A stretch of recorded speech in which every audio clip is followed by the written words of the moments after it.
Mami na sa akin si Faye. Ano? Na may gusto rin daw siya sa akin.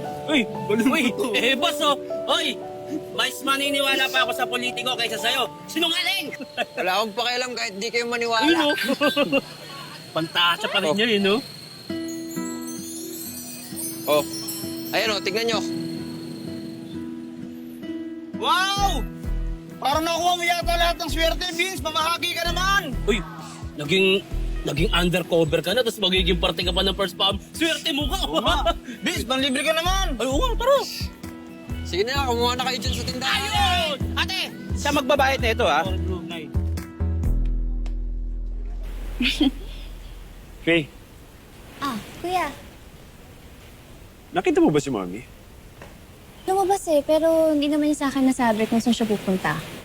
Okay, well, may mga i-discuss sana ako sa kanya regarding the oath-taking. Ah, kuya. Yeah. Okay lang, magdala ako ng +1. Magugustuhan ko ba yan? I'm sure. Kasi kung nabubuhay pa si Daddy, sigurado din ako na magugustuhan niya yung taong to. If it makes you happy, okay.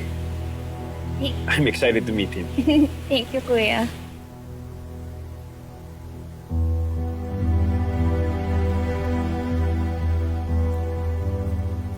Sarap, pre. Ano, okay na kayo? Uy!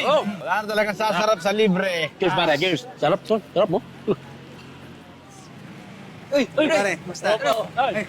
Balita. Pre, nalilibre si Vince, nasa good mood. O, libre ka na. Oo. Teka, anong meron? Birthday mo ba? Ay, Hindi. pre. Di ba nanalo niya sa'yo kay Pay? Pero pare, good job ka dun, ha? Galing mo dun. Salamat. O, so paano anong plano niyo ni Faye? Ayun, pre. Invite niya ako sa oath-taking ng kuya niya. Pero mas okay tong itlog, oh. Pero, may damit ka na ba?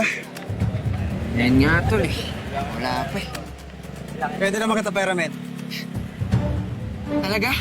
Oo naman, partner tayo, ikaw pa ba? Pre, salamat. No problem. Tol, may sosot na ako, pre. May sosot na ako, tol. Ano yung meron?